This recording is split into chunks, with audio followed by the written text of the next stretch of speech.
BFM Business et Tech Co présente De quoi je me mêle, spécial Vivatech, François Sorel. Bonjour à toutes et à tous, très heureux de vous retrouver. Comme chaque week-end, vos 52 minutes d'actu tech, c'est De quoi je me mêle.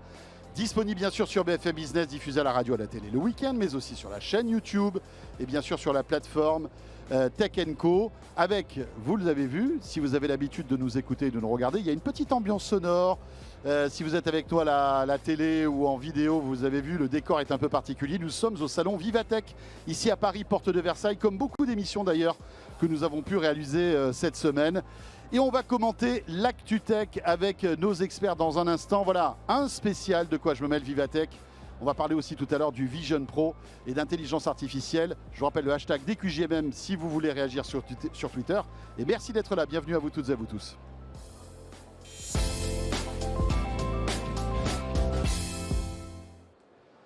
De quoi je me mêle avec cette semaine, eh bien Raphaël Grabli qui est là. Salut Raph. Salut François. Ravi de te retrouver. Ravi d'être là aussi. Voilà, pour commenter l'actu tech. En plus, avec voilà, cette effervescence.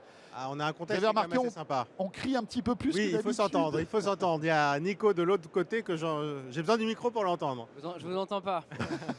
Je ne vous entends pas. Salut Nico. Salut François. Salut. Voilà, Nicolas Louche qui est journaliste à Numérama et puis Raphaël Grabli qu'on retrouve sur la plateforme Tech Co. Voilà, 52 minutes pour évidemment commenter l'actu tech. Il y a plein de choses à raconter parce que c'est notre deuxième jour, voire troisième pour certains de ce salon Vivatech que vous avez parcouru. Raphaël, bon, c'est pas ton premier salon, ça sera pas ton dernier. J'espère. Il y a quand même une petite ambiance quand même, je trouve, dans ce Vivatech avec évidemment Elon Musk. On va en parler tout à l'heure. Beaucoup de monde, peut-être plus de monde que les saisons précédentes. Je ne sais pas ce que tu en penses, Nicolas. Oui, je trouve aussi qu'il y a beaucoup de monde. Après, peut-être qu'on s'était habitué à une sorte de standard Covid ces dernières années, avec des salons désertés, avec des salons avec des quotas. Là, j'ai pas l'impression qu'il y ait la moindre règle sanitaire en application. Donc oui, il y a beaucoup de monde. J'ai croisé des étudiants, donc je pense que c'est plus porte ouverte que les professionnels, ce qu'on a l'habitude de voir sur les salons. Et c'est vrai que c'est assez plaisant parce que du coup, on a des allées remplies, à peu près tous les stands, y compris des stands qui ne sont pas forcément les plus intéressants, des plus grandes marques. Il y a du monde autour qui s'intéresse, qui pose des questions. Donc du point de vue de l'ambiance, je trouve que c'est plutôt réussi comme salon cette édition 2023 de Vivatech. Bon alors Nico, des petits coups de cœur forcément. Tu as vu des choses alors plus ou moins sympas. Ouais. Il y a quand même le projet de Francky Zapata, je ne sais pas si vous avez vu ça quand même. C'est ce petit œuf volant sans permis. C'est quand même très sexy. C'est sympa. Alors, j'aurais bien aimé le voir décoller, vraiment. C'est souvent le truc avec les démonstrations de taxis volants, de drones géants. On aimerait bien les voir voler, mais je pense que ça pose quelques problèmes de sécurité, donc on les voit pas trop voler. Et sur la porte de Versailles, à côté du ministère de la Défense, bon. Ouais, un peu. Alors, est-ce que ceci dit, au CES, ça arrive aussi. Hein, c'est pas spécialement. Vous avez vu un peu le concept de ce produit, hein, qui est donc une espèce de petite capsule avec des hélices et donc, on n'a pas besoin d'avoir de brevet de pilote pour piloter ce truc-là. Et en fait, l'idée, c'est aux États-Unis de déployer ce type d'engin comme dans un parc d'attractions. Exactement. C'est-à-dire que tu aurais 10-15 minutes de formation. C'est très simple. Il y a plein d'IA. Donc, en fait, tu pilotes, mais sans vraiment piloter. C'est-à-dire que tu fais presque un tour. Tu peux peut-être te balader, mais tu ne dois pas pouvoir jauger l'altitude, etc., oui. etc. Et c'est un peu comme tu loues un scooter des mers. Ben là, tu louerais cette petite capsule volante pour faire un petit tour. Ça pourrait être sympa. Voilà. Bon. Non, je trouve ça marrant comme Raphaël. J'ai envie de le voir à l'usage. J'ai envie d'essayer. Mais oui, c'est rigolo de voir comment on essaye de réinventer justement à l'heure de ces nouvelles technologies les transports, que ce soit pour des courtes distances, des plus longues, avec des taxis, la livraison. On le voit beaucoup à Vivatech. Vous l'avez sans doute vu vous aussi. Il y a des petits stands qui passent il y a des petits robots qui passent autour des stands pour te livrer des colis qui sont censés te montrer l'avenir de la livraison pour emmener un colis d'un magasin à un particulier. Enfin, c'est toujours des expérimentations qui, à mon avis, sont loin d'être prêtes, mais qui sont toujours assez amusantes parce qu'elles sont toutes concentrées au même endroit dans les salons technologiques. Donc c'est plaisant de pouvoir voir ça en vrai. Mais c'est vrai que parfois on est un peu déçu par tout ça, hein, Raph, parce qu'on voit ça, nous, depuis des années. On ne voit pas forcément des progrès, c'est-à-dire que ça fait des années qu'on nous vante ces systèmes de livraison. Ça a du mal à arriver et souvent on revoit les mêmes innovations d'une année sur l'autre. Oui, alors déjà pour revenir sur Vivatech, je pense qu'il ne faut pas s'attendre à un CES français, ni à un salon type Mobile World Congress qui sont des salons qui sont un peu, entre guillemets, du futur, En de la public science-fiction, où on voit vraiment, j'ai envie de dire, du matériel, du matos, avec lequel on va s'amuser. C'est un salon qui est différent, c'est un salon de rencontre essentiellement. Oui, de networking en de fait. networking, où on voit quand même des choses. Alors, je suis d'accord, c'est moins sexy, c'est vrai. Par contre, quand on va sur le stand de la Poste, voir des robots qui vont livrer ou des robots qui vont travailler dans des entrepôts de tri du courrier, quelque part, c'est aussi un peu plus concret. C'est aussi la tech qui est derrière le rideau, la tech du back-office.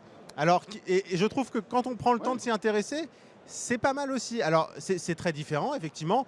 On va pas voir de la télé incroyable ou C'est pas des choses qu'on va acheter. Ouais. ou des choses qu'on va acheter. Mais l'idée de voir aussi Tu cette pourrais tech, t'acheter un robot de livraison, hein, pourquoi pas.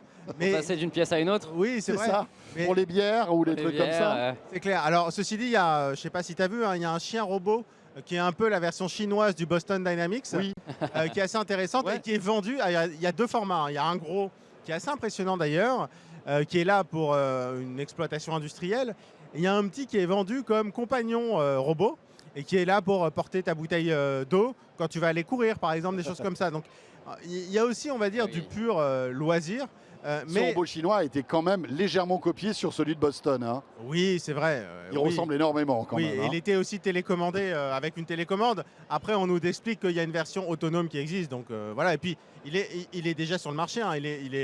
On peut l'acheter déjà en ligne. 2700 $, ce qui n'est pas si cher que ça. Ouais. Donc après, effectivement, il faut voir ce que ça donne à l'usage. Mais enfin, c'est relativement concret. Et donc oui, c'est la tech de rencontre. C'est des échanges. D'ailleurs, la force de Vivatech, effectivement, ce n'est pas les nouveautés. La force de Vivatech, c'est les speakers, c'est les guest stars. Hier, on a vu Yann Lequin On va en qui parler. était là. ouais. Bon, évidemment, il y avait Emmanuel Macron. Demain, on va en parler. Il y a accessoirement Elon Musk, quand même très joli coup de Vivatech. Superstar de la tech, Voilà. superstar tout court même. Hein. Voilà, très joli coup quand même.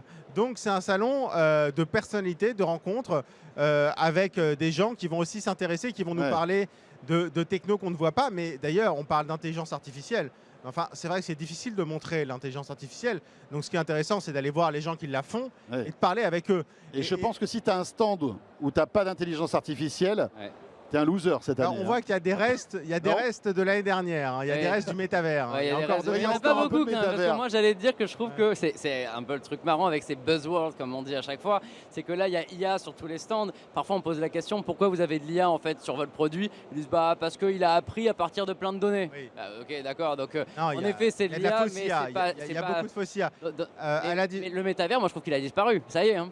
Oui, en fait, J'ai- à mon j'ai avis, beaucoup il vu. reste ceux qui ont réservé leur stand avant l'explosion de l'IA. Oui peut-être. Mais après, moi, par contre, je pense que l'IA, c'est différent. Je pense pas que l'IA disparaîtra comme ça. Non, bien sûr que L'effet buzzword disparaîtra.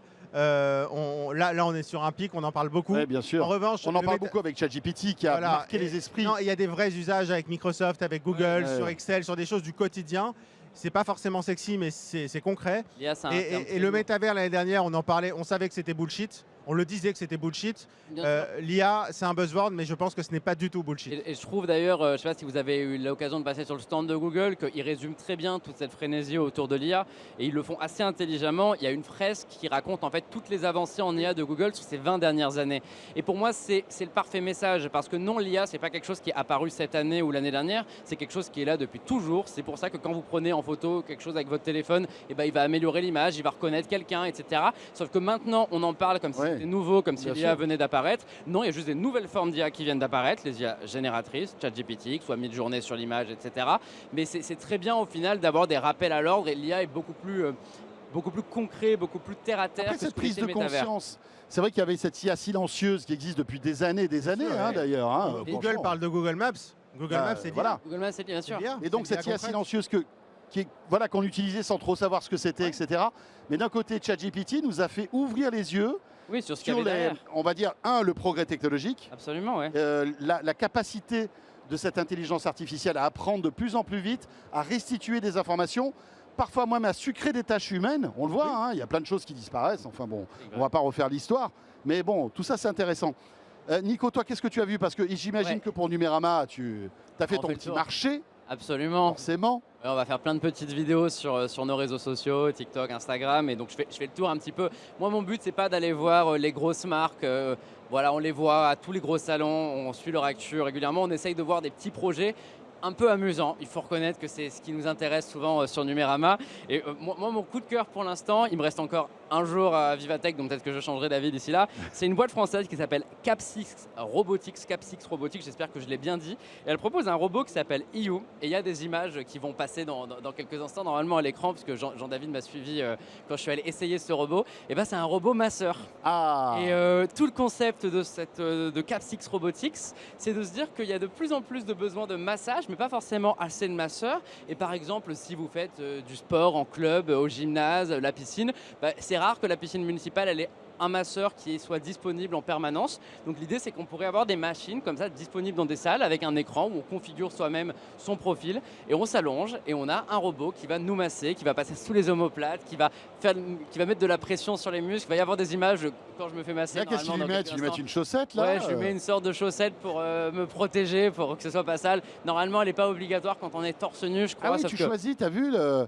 Je choisis plein de choses, je dis mon état de santé. Après, il y a un écran en fait sous la table de massage qui permet de régler l'intensité, de voir où on en est. Il y a une sorte d'ambiance sonore. Moi, j'ai choisi la mer au hasard, comme ça, c'était un petit peu relaxant. Et c'est très rigolo. Ouais, voilà, c'est pas les meilleures images de ma vie. Si vous êtes en audio, vous ratez un grand moment. On rate quand même, hein. rate Déjà, les chaussettes bleues de Nico sont sympas. On peut pas dire que je fais pas des efforts pour Numérama et pour la tech. Non, mais ça, c'est vrai. Je m'investis. Ah, vraiment, mais en tout cas, c'est marrant. Tu mouilles le maillot, comme on dit. Je mouille le maillot, c'est le cas de le dire, ouais. Et t'avais pas peur que la machine en fait se rebelle? Eh ben j'avais très peur. Parce que déjà, la première chose à prendre en compte, c'est qu'un robot masseur en temps normal, enfin pas un robot masseur, un masseur en temps normal, il a des doigts. Oui. L'action même du massage, elle implique le fait que les doigts fassent pression sur le dos, qu'on sente justement différents niveaux d'intensité. Et là non.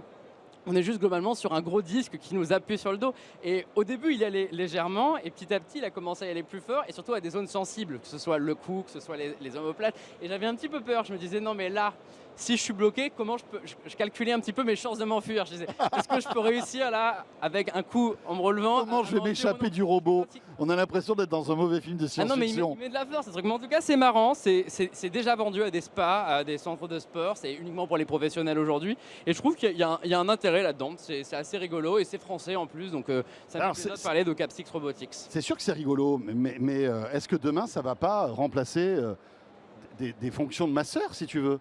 Parce que finalement, tu te dis, ok, je m'achète ça, j'adore les massages, etc. Ça va progresser en plus. Il va y avoir un progrès technologique qui fera que demain... Ça va sans doute progresser. Eux disent, évidemment, on a dit qu'il y avait l'IA partout, ils mettent l'IA partout, ils disent qu'ils ont entraîné le robot à partir de plein de massages existants, de modèles existants, grâce à l'intelligence artificielle, et ils scannent aussi le dos avant le début pour s'adapter à mon dos et savoir où taper. Donc il y a quand même une part de technologie et c'est censé s'améliorer. Après, je pense, et eux-mêmes le disent, que... ils imaginent le vendre à des hôtels de luxe où il y a des massages généralement, mais ils pensent que ça sera pas accompagné, enfin ça sera des massages accompagnés d'êtres humains. C'est-à-dire que le robot sera là en plus de l'être humain pour avoir une sorte de troisième bras qui va pouvoir appuyer sur le dos. Donc moi je trouve que c'est intéressant, je pense pas que ce soit vraiment quelque chose... Enfin personnellement, je vais de temps en temps chez l'ostéopathe, je continuerai d'aller chez l'ostéopathe, je préfère 1000 fois un contact humain et quelqu'un qui va pas me briser le dos et ne pas s'en rendre compte. Donc je pense pas que ce soit sur le point de le remplacer, mais ça peut créer des usages intéressants et pourquoi pas un jour avec des massages à la maison avec des bras robotiques. Bon, en tout cas, c'est une boîte française, visiblement. Une boîte française, ça, chouette. Et le bras robot est fabriqué en Allemagne. Bon, bah, très bien. Ah oui, pour un usage précis, ça peut être intéressant. Je pense pas que ça remplace le masseur ou la masseuse. Mais par exemple, si on fait du sport, qu'il faut se faire masser tous les jours, une cuisse, un geste répétitif, un geste précis, ça peut être assez performant, je pense. Bon, très bien. T'as pas l'air chaud bouillant pour tester quand même. Alors franchement, si. Ça donne envie de tester? Totalement. Ah si. Bah, faut prendre rendez-vous. Ah ouais. T'as vu quoi d'autre? J'ai vu, alors je suis passé aussi chez L'Oréal, que j'avais déjà eu la chance de voir au CES de Las Vegas en janvier, qui cette année a un immense stand. Bon, ils ont souvent un immense stand, hein, si vous savez à qui appartient L'Oréal et qui organise Vivatech, c'est facile de deviner pourquoi. Bien sûr. Mais leur stand en fait est un mélange de deux choses intéressantes d'un point de vue technologique. On a à la fois les solutions pour les particuliers. Il y a par exemple un site web qui permet de se prendre en photo 3 selfies de soi et qui permet en fait d'analyser ses boutons, d'analyser les points noirs et d'avoir des conseils en fait en produits qui pourraient permettre de régler ça. C'est la vision de L'Oréal est de dire qu'il y a 10% des gens qui vont chez le dermato et donc tout le reste finalement il n'a pas de conseils dermatologiques.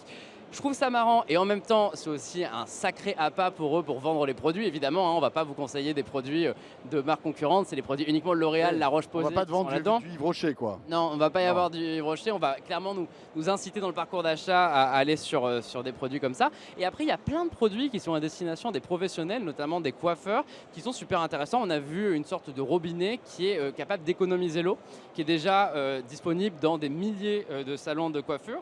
Et j'ai noté un chiffre qui est assez fou. D'ici 2025, ça sera dans je ne sais plus combien de milliers de salons de coiffure. C'est déjà dans plusieurs milliers aujourd'hui. Mais en 2025, ils vont économiser 2,5 milliards de litres d'eau par an.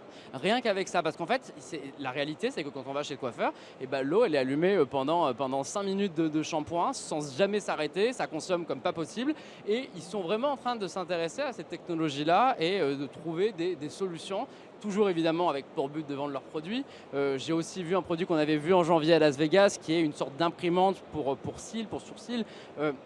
L'intérêt, il a à la fois pour l'accessibilité, pour les personnes qui auraient été malades, qui normalement se font tatouer justement des sourcils, là elles peuvent le faire elles-mêmes, elles peuvent changer de style tous les jours, elles s'impriment avec la machine sur le visage et c'est réglé. L'intérêt aussi, ça va être d'un point de vue mode. On a la même chose pour la peau, pour la coiffure, c'est plutôt qu'avoir des médecins qui simplement vous disent je pense qu'au vu de votre cheveu, il faudrait que vous mettiez tel shampoing. Et là, le coiffeur, il pourrait juste vous passer une machine qui va prendre des photos microscopiques des cheveux pour connaître la densité, pour connaître le type de cheveux qu'on a et pour suggérer des produits qui sont adaptés à ça. Et je trouve que c'est assez rigolo en fait de voir ce mélange. C'est quelque chose qui m'intéresse beaucoup à titre personnel, la tech, la santé tech, je ne sais pas comment on pourrait dire, la health tech, je crois que c'est le terme en anglais, que ce soit avec les montres connectées, que ce soit avec ces capteurs miniaturisés. Et je trouve que voir des produits de cosmétiques utiliser la technologie pour vendre leurs produits, la beauty tech exactement, c'est intéressant et le stand de L'Oréal est suffisamment bien fait pour donner envie de s'intéresser. Voilà, L'Oréal, bien sûr. On voit que c'est des business incroyables. Il y a même des appareils qui font des crèmes personnalisées. Absolument. Vous ajoutez divers ingrédients et vous appuyez sur un bouton et vous vous retrouvez avec du rouge à lèvres, des crèmes et tout. C'est impressionnant quand même. Oui, c'est impressionnant. Et d'ailleurs, ce que tu expliques, ça illustre bien aussi une petite surprise qui était un peu déjà le cas l'année dernière. C'est que les stands qui sont le plus plein de monde, où il y a le plus de monde en permanence, c'est les stands aussi de la tech autour de la beauté, L'Oréal. Juste derrière nous, il y a le stand d'LVMH. Alors évidemment, LVMH est partenaire de Vivatech, ils investissent beaucoup dans Vivatech. Mais enfin, ils ont, il faut quand même le dire, le plus gros stand. Et le stand est plein 24 heures sur 24, enfin 24 heures sur 24. Toute la journée, le stand est totalement plein pour y accéder. C'est extrêmement compliqué. Et donc, il y a aussi, alors les innovations, il y en a des dizaines selon les marques. Alors, c'est la tech aussi dans le luxe. Mais par exemple, pour l'interface de sites de vente en ligne de certaines marques, on a vu sur l'horlogerie avec des NFT. Et en fait, en discutant avec les gens de chez LVMH, on se rend compte que ce n'est pas du tout accessoire, que ça représente un business extrêmement important, que si nous, parfois, ça peut nous paraître assez loin, les montres avec des NFT, etc., en fait, elles partent très très vite. Par exemple, en Chine, par exemple, vous avez des clientèles de jeunes entrepreneurs, entrepreneuses qui ont fait fortune, par exemple, dans la crypto et qui vont acheter ces trucs-là. Et donc, il y a un vrai marché. Et je suis assez surpris de voir à quel point des stands comme ça, de boîtes qui ne sont pas forcément tech à première vue, comme LVMH, comme L'Oréal, sont blindés, alors que des stands comme Amazon, Meta ou Google, je dis pas qu'il y a personne, il y a du monde. Il y a monde. Ouais, mais c'est pas pareil. On peut circuler. Ça intrigue moins, on se demande moins pourquoi ils sont là. Exactement. Pourquoi ils sont là. Bien sûr. Mais tiens, vous parlez de LVMH. J'ai pu m'entretenir avec le directeur de l'innovation de LVMH, qui est un gars passionnant, et qui m'expliquait qu'ils avaient passé un accord avec Apple pour le Tap to Pay. Ouais. Il se trouve que pour fluidifier l'expérience client, enfin, vous êtes déjà rentré dans un magasin Louis Vuitton, vous faites la queue pendant je ne sais pas combien de temps pour rentrer, enfin pour acheter. C'est pas au niveau du luxe. Surtout pour regarder, pas vraiment pour acheter. Et enfin pour tous ceux qui achètent, notamment les étrangers, etc. Et ils vont intégrer quelque chose qui n'est pas encore arrivé en France, c'est le Tap to Pay, c'est-à-dire que les iPhones des collaborateurs pourront recevoir l'argent. Et alors, il n'y a même plus tu vois, tu lances ton Apple Pay, tu tapes le téléphone qui est à côté, paf, c'est payé automatiquement. Et alors, ça va tuer évidemment le marché des terminaux de cartes bancaires qui se retrouvent d'un coup, mais relégués. Ce qui est important, c'est d'une part que. Terrible. Il va se passer quelque chose là-dessus. Ce qui est important, c'est d'une part que ce ne soit pas que chez Apple, que ça arrive aussi sur les Android. Parce que ça marche aussi entre un iPhone et un Android. Il y a Android. des applications, mais on sait très bien que le paiement mobile Comme c'est morcelé le marché de l'Android, c'est plus compliqué. Apple Pay, bon, bah, c'est les seuls, ils sont très forts là-dessus. Moi, j'aimerais que le paiement mobile se développe aussi sur Android pour que tout le monde puisse en profiter. Et enfin, la moitié des gens, je crois, en France, ou les 2 tiers quasiment, puissent en profiter. Et puis évidemment que ça ne reste pas chez les magasins de luxe, parce que je pense que ça peut être très utile dans beaucoup d'autres boutiques. Je pense par exemple, enfin même des supermarchés, si on a besoin de prendre juste un paquet de pâtes et qu'il y a la queue à la caisse, qu'il y ait quelqu'un qu'on puisse croiser et faire un tap to pay, ou qu'il y ait des petites bornes accessoires. Eh oui. Ça pourrait être vraiment intéressant. En fait, la fonction, je la trouve passionnante. Maintenant, effectivement, l'étape qui va être la plus longue et la plus difficile, c'est la démocratisation, parce qu'il va falloir que les banques s'entendent entre elles. Évidemment, il va y avoir un lobbying extrêmement important des fournisseurs des terminaux, on s'en doute bien. Donc, mais on voit, voilà, comme souvent, ça arrive soit par le côté geek, soit par le côté luxe. Mais ce qui est intéressant, c'est qu'Apple est en train aussi de casser ce business du terminal de paiement. Ils s'en prennent, avec un téléphone, quoi. Il y a des boîtes comme Square, qui a été fondée par Jack Dorsey, qui ont fait tout leur modèle économique là-dessus. On voit souvent dans les nouveaux restaurants qui viennent d'ouvrir des iPads avec une sorte de lecteur NFC derrière. Si demain Apple lance un iPad avec de la NFC intégrée, Square est mort en fait. C'est-à-dire que Apple va lancer sa formule, les commerçants paieront directement Apple, ils lui donneront une commission et en échange Apple s'occupera des paiements. Donc ça peut avoir un gros impact sur le marché des paiements. Il y a toujours une limite quand même, c'est que du sans contact aujourd'hui. Donc je pense que la plupart des commerces français vont continuer de prendre des vrais TPE avec le lecteur de carte, avec la puce, avec toutes les technologies qui encadrent les cartes. Mais dans 5-10 ans, c'est pas impossible que le sans contact soit partout. On a un biais geek qui est hyper important, mais en fait, moi ça fait 2-3 ans que je ne paye quasiment plus autrement qu'en mobile. Hein. Je sors souvent sans mes cartes, que ce soit. Mais c'est dingue, ça a été. Moi perso, la bascule s'est faite très vite. Pareil, moi dès le début. Parce que ça faisait longtemps que j'avais mes CB sur l'iPhone, je m'en servais assez peu. Et d'un coup, je sais pas, il y a eu comme un déclic qui s'est fait. Et maintenant, 90% de mes dépenses, je l'ai fait avec. Moi, je suis arrivé à un point où, par exemple, je sais pas, ma carte de compte commun. Je me souviens plus du code. Enfin, il y a eu un moment où ça m'est arrivé une fois, moi. Je me souvenais plus du code. Mais sauf qu'en fait, on est minoritaire, on est très minoritaire. La plupart des gens, en fait, il y a beaucoup de gens qui n'ont. Je pense que parmi ceux et celles qui nous écoutent, eux aussi sont plutôt utilisent. Parce qu'ils sont sensibilisés à ça. Mais il y a tellement de monde, il suffit de regarder autour de soi. Il y a des gens déjà qui n'ont pas confiance. Ils se disent non, moi, je veux taper mon code. Il y a des gens qui ont encore des billets, Raphaël. Il y a des gens et beaucoup de gens qui ont beaucoup d'espèces. Donc ça, on parle d'une évolution qui va être très très très lente. Ah oui, bon après la monnaie sonnante et trébuchante a son charme aussi. Moi je suis pas fan, mais je comprends très bien que ce soit important pour des gens. Et il faudrait qu'Apple accepte l'échec et tout le monde serait d'accord et on réglerait le problème. Alors juste un mot parce que pour terminer, pour clore ce sujet Vivatech, on ne peut pas passer à côté de Monsieur Elon Musk qui sera là vendredi. En fait, je vous rappelle qu'on enregistre cette émission jeudi, hein, donc De quoi je mêle est disponible le vendredi aux alentours des midi. Elon Musk sera sur scène à 16h ce vendredi. Sauf s'il annule. Sauf s'il annule. Il peut ne pas se réveiller. Bah, attendez, on ne sait jamais avec lui. Hein. Il y a plusieurs fois, il a dit qu'il allait à des événements, il n'est pas venu aux événements. Je pense qu'il y viendra parce qu'il a l'air d'être engagé, mais on ne sait jamais. Bon, alors qu'est-ce que vous en pensez ça? Joli coup qu'Elon Musk soit là. Est-ce que ça a un intérêt on va dire autre que le show? Est-ce qu'il va annoncer des trucs sympas à votre avis? Qui fait le gentil, qui fait le méchant, Raphaël? Je vais faire le gentil. Vas-y, fais le gentil et je fais le méchant après. Enfin, gentil sans être... Enfin, j'essaie d'être le plus factuel possible.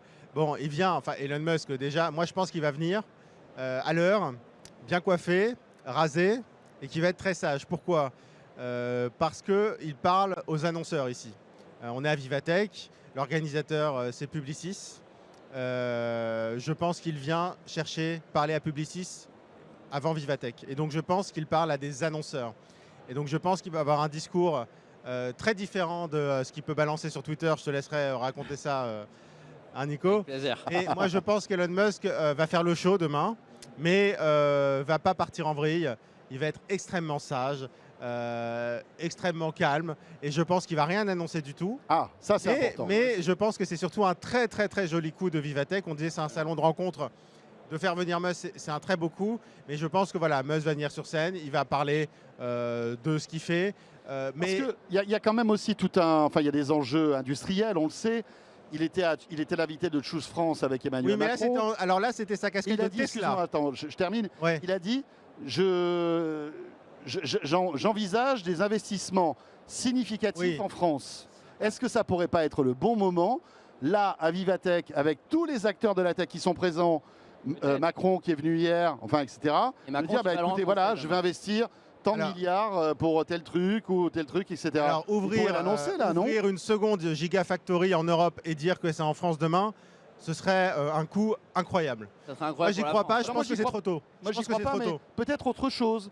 Peut-être un centre de recherche sur l'IA. Peut-être. Enfin, un truc, quoi. Peut-être, Mais non, il peut y avoir des choses. Je rejoins Raphaël sur vu sa fortune, il peut ouvrir un centre de Il l'IA. peut ouvrir ce qu'il veut, ça l'occupe, il n'y a pas de souci pour ça, je suis pas inquiet pour lui. Je rejoins Raph sur tout ce qu'il dit, je pense en effet que c'est un très bon coup pour Vivatech. Elon Musk lui aussi va forcément trouver quelque chose à y gagner, il ne viendrait pas sinon par gentillesse envers ses amis du groupe.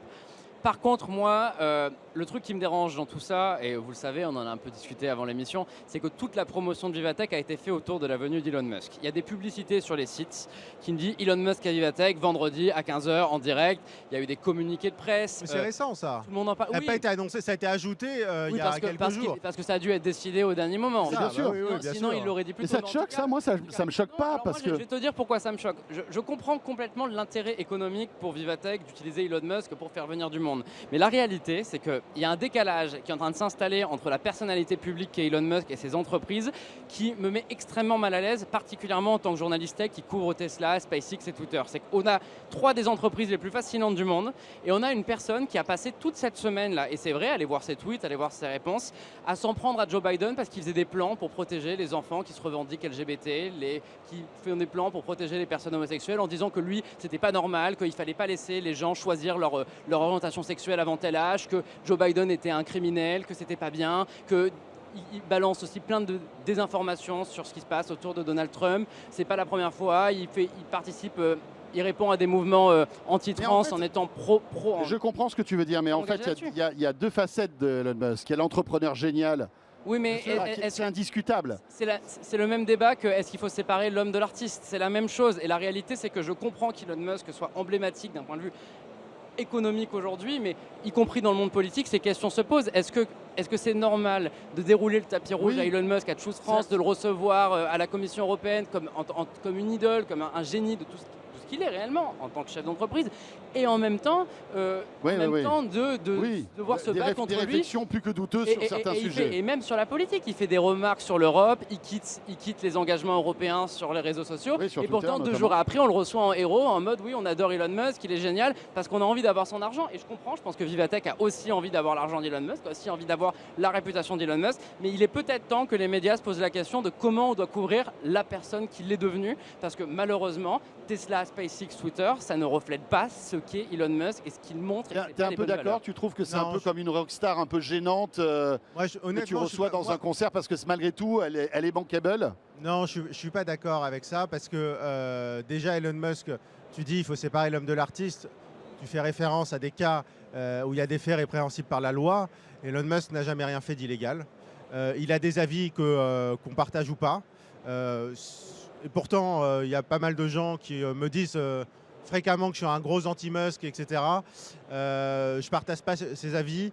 Maintenant, est-ce que je sais ce que pense Yann Lequin de tel sujet? Est-ce que je sais ce que pense Tim Cook de tel sujet? Oui, mais ils le Est-ce que disent je pas, sais- c'est la différence. Oui, non, mais je suis C'est d'accord. qu'en fait, mais- quand tu invites et- Elon Musk, et tu invites ok. à la fois le patron de Tesla et à la fois le porte-parole de ces causes-là. Et Mais je oui, parle pas, mais moi, il a le c'est pas droit. ses opinions politiques Il a le qui me droit. dérangent. Il a le droit. Non, je suis pas sûr qu'on ait le droit de pouvoir avoir des propos qui sont considérés Mais ce qu'il homophobes dit par certains ou n'est pas transphobes. illégal. Moi, je suis très. Bah, je il suis joue très sur la basique, liberté moi. d'expression américaine, mais Mais là oui. il est invité en France. Mais En France, on n'a après, pas le droit de mais dire si en certaines France choses. il tient des propos homophobes ou racistes, eh bien on sera le premier à le dire.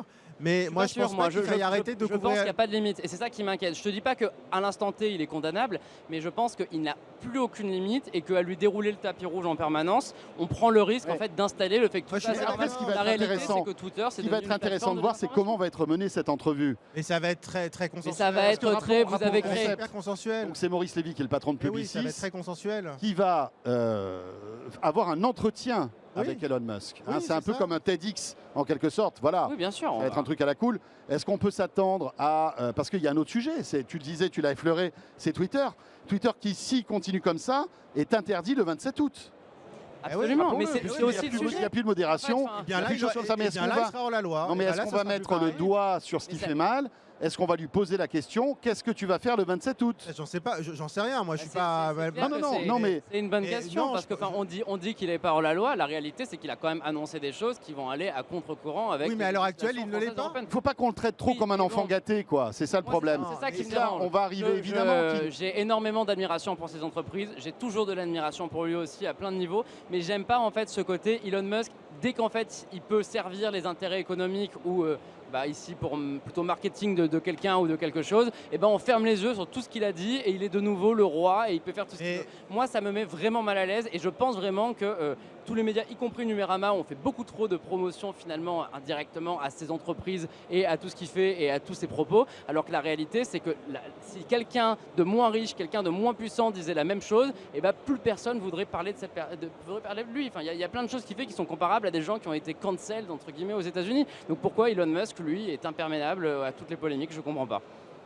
Ouais, moi, l'idée d'être boycotté quand on n'a rien fait d'illégal, je ne l'accepte pas. Voilà. C'est un truc que je ne Mais comprends pas. il y a un débat Et là-dessus. moi, en tant que journaliste tech, je suis désolé, quand on parle d'Elon Musk, quand on parle de Tesla, quand on parle de Twitter et quand on parle de SpaceX, mon boulot, c'est de le couvrir et c'est d'en parler. Bien sûr. Oui, tu C'est veux dire d'en par là parler. que Tu couvres les entreprises. décorrèles Mais sa tous vie les publique entreprises. d'entrepreneur Mais et ses propos c'est pas à moi. gênants, parce que c'est Mais, des propos gênants. On s'est mal compris si tu penses que je dis qu'il ne faut plus couvrir Tesla. Je dis qu'il ne faut plus relayer tous les propos d'Elon Musk. Je ne les comme relaie si- pas, les Non, propos mais d'Elon Musk. Je n'ai pas visé ton Je les travail, relaie pas, Raphaël. et on va pas les relayer. Et, Non, mais des gens le font. Des gens le font, et certains ont le c'est droit de les tout pour relayer rire. s'ils veulent les relayer.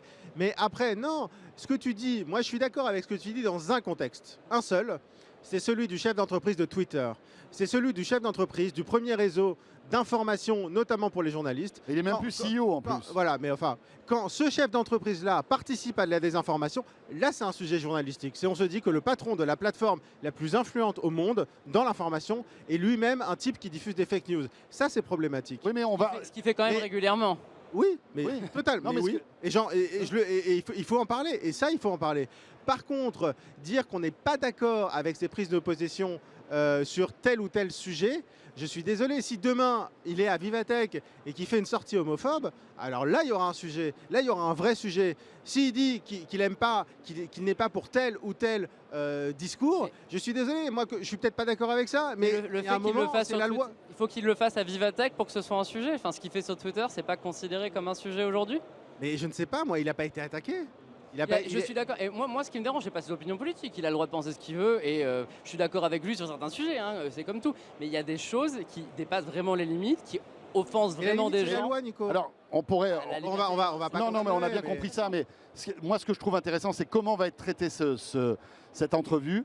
Et est-ce qu'on ira un peu loin quand même? Est-ce qu'on va le traiter comme un enfant gâté pendant 30 minutes en lui disant c'est génial, etc. Ou est-ce qu'on va quand même appuyer sur Et certains on n'est sujets? pas obligé d'aller dans ces deux sens qui sont, moi je trouve, un peu caricaturaux. Je pense qu'on peut aller dans un sens qui est très simple, c'est de parler de ce qu'il fait, de ses entreprises, de Tesla. Ouais. Est-ce que Tesla va demain créer une Gigafactory en France, ce qui serait quand même une nouvelle absolument incroyable C'est incroyable. pour la évidemment. France? Est-ce que demain SpaceX va travailler avec les Européens? Moi c'est ça qui m'intéresse. Et j'espère que ce seront les questions Et de demain. j'espère qu'on aura ces questions-là. Et je J'espère pense aussi que qu'on ce les sera aura, là-dessus. je Non, pense qu'on parce les aura. que On est d'accord pour dire que c'est un immense coup pour Vivatech et la preuve. Oui, c'est qu'on oui, en a bien parlé. sûr, bien sûr. Bon, écoutez, on débriefera ça peut-être la semaine prochaine, mais Avec peut-être qu'on n'en plaisir. parlera même pas parce que ça n'aura Peut-être que il ça va aurait pas se été très réveiller. consensuel. assez tiède. Et peut-être qu'on aura une super surprise. Et peut-être, J'espère. espérons-le, espérons-le. On revient dans un instant pour la deuxième partie de quoi je me mail, le Vision Pro d'Apple. Nico, tu l'as eu, tu l'as vu, tu pourras nous en parler. Alors, on a eu la chance de pouvoir en parler, mais c'est toujours intéressant d'avoir ton avis. Et puis, bien sûr, l'actu de l'IA, etc. Il y a pas mal de choses encore à raconter. Ce sera dans la deuxième partie de quoi je me mail qui arrive tout de suite. Merci d'être là, en tout cas, depuis Vivatech. De quoi je me mêle, spécial Vivatech sur BFM Business et Tech Co.